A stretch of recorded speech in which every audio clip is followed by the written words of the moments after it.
Marxism. Then there was the emergence of a second Reconstruction, doing what we sometimes call the Civil Rights Movement. Black and white people began to come together along with immigrants and women and poor folk and gay people and labor. And out of that movement, language changed. Presidents started talking about civil rights as a moral issue, voting rights as a moral issue. We got the Civil Rights Act of 64, Voting Rights Act of 65, Fair Housing Act of 68, the War on Poverty.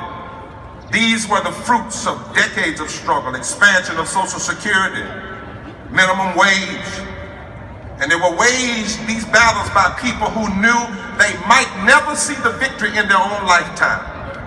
But they won so much. But then to that call, Rodney, was a response, a backlash. This time it wasn't limited to Southern segregationists. Richard Nixon ran a campaign on law and order. Tricky Dick, y'all remember him. He came up a campaign in 1968. He had to figure out a way to out Wallace without sounding racist. So Kevin Phillips, his advisor, said, I know how you can win. Let's develop something called the Southern Strategy. Let's not talk about race openly. Let's talk about race in code words like entitlement reform, tax cuts, states' rights. Yeah, new code language. So let's don't say the N-word. And then let's find out who hates who and pit them against one another. Because we've got to break up this black and white and brown coalition.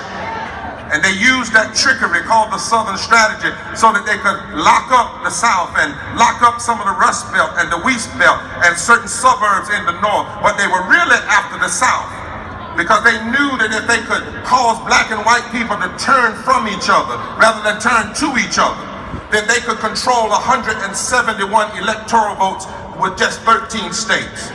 They could control 26 Senate seats with just 13 states.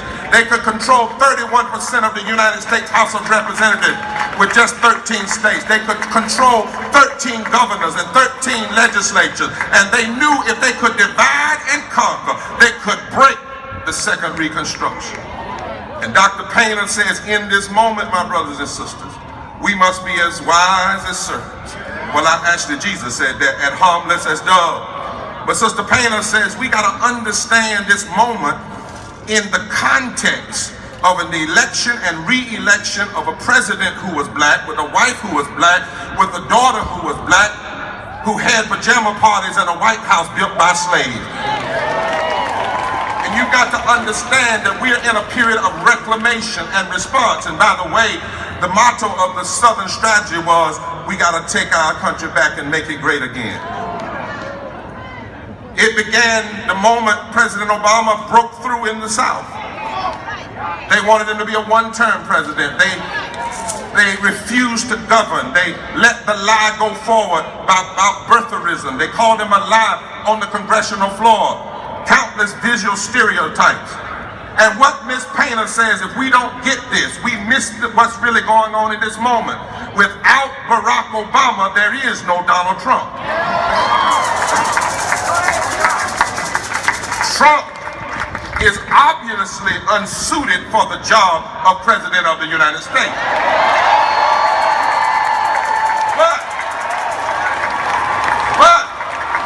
he is suited to answer the call of reclamation and deconstruction and white lash that is as American as apple pie. My sisters and brothers, let us be clear. There's nothing unprecedented about Trump, nothing unprecedented about the extremists we see in these legislatures. There's always been this ebb and flow in American history. And there have always been people who will appeal to the lesser angels of our nature, that is as American as the red, white, and blue. But you also must hear me, this is not just about a president. We miss it if we think it is. This is about an entire web of money and influence and white hegemony that has been working to tie up the American democracy from the very inception of this country. And they've been working not from DC down, but from school boards and county commissioners and state legislatures up. That is why they fear a crowd like this. Even as the divide between the rich and the poor is the widest in our nation's history, our electorate is growing more diverse every year. And wealthy oligarchs know that they cannot hold on to power in truly democratic elections. So what we are witnessing is an all-out assault, foreign and domestic, on the very heart of our democracy. And this is not simply about the preservation of the Democratic Party or any party, or simply the preservation of a government conceived by human beings. We're in a moment that is fundamentally another chapter of history. This is about the well-being of creation and the survival of those creatures who bear the very image of God, you and I.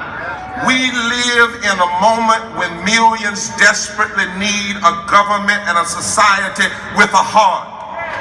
Millions of Americans need health care and living wages and protection from xenophobia and systemic racism and homophobia and religious bigotry and climate destruction.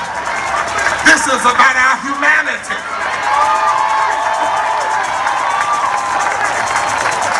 This is about whether a government of the people and by the people will in fact serve the people, or will it be hijacked by extremists. This is about whether we as a people can reconstruct the heart of our democracy and shock it back to life. And if you know this history, then you know we've seen it before. But not only have we seen it before, we know how to face it. Because we fought this battle together right here in North Carolina. And others fought it long before we were on the scene. We fought in these streets, in the state, in the federal courts, at the ballot box, and we've won. We haven't won everything, but you ought to celebrate every victory. And we've insisted from the very beginning that standing down and bowing down is not an option. It wasn't an option then, and it's not an option now. You ought to celebrate that as extremism swept the South on Trump's coattails last November, something different happened in North Carolina.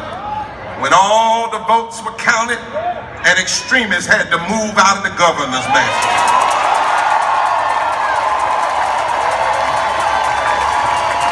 Yeah. Yes, he did. Yes, he did. They called us Moron Monday. They called us Money Monday. But he had to move. He didn't go easy, but we checked. He's out.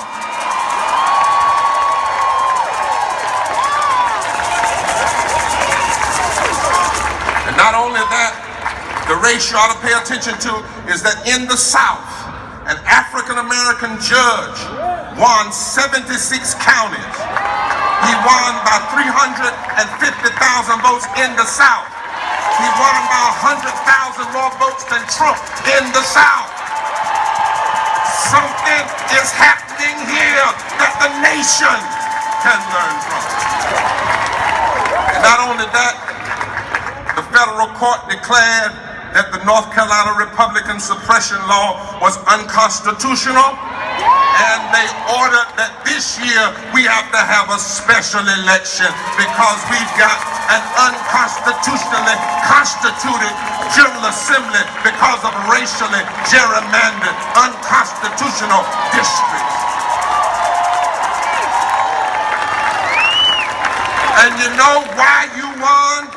Because you had an analysis that you had to that this state and this nation needed an MRI, a three-dimensional. When the heart is sick, and you got to work on the heart, and X-ray ain't good enough.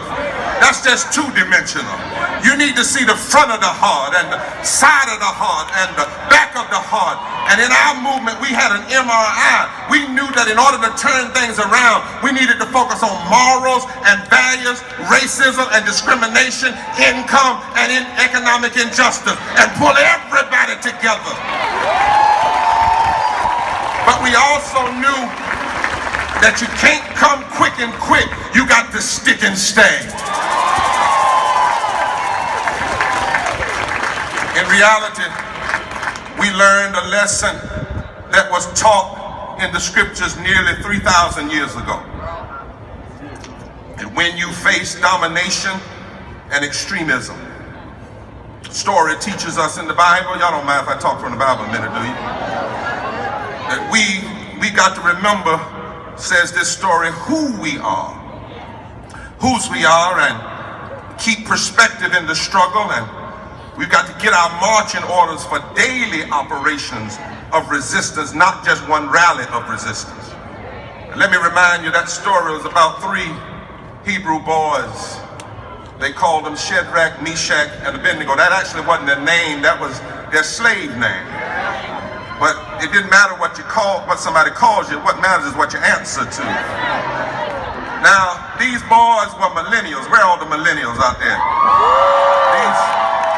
These boys was millennial, and in my imagination, maybe one of them was from the Fight for 15 of their day. And maybe one of them was with the Black Lives Matter of their day. And maybe one of them was with the Moral Monday movement of their day. But in their day, these 3 faced the egomaniac narcissists who liked to build towers. That's what the story said. This guy loved to build towers. And he loved to put gold on his towers. And they tell me that no one had ever seen a tower like Nebuchadnezzar's tower. He loved to cover stuff up and make it shine, because that was a sign of his insecurity. Anytime you're wealthy and you still got to put gold on it, that's insecurity. And this guy named Nebuchadnezzar, great wood, he wanted all the leaders of the provinces, that was the state legislatures 3,000 years ago, and the governors of that day, he wanted everybody to come to bow down to him in the tower. He had his own press team, and they liked to put out alternative facts and lies. One of those alternative lies was that King Nebi was the greatest thing that we'd ever seen.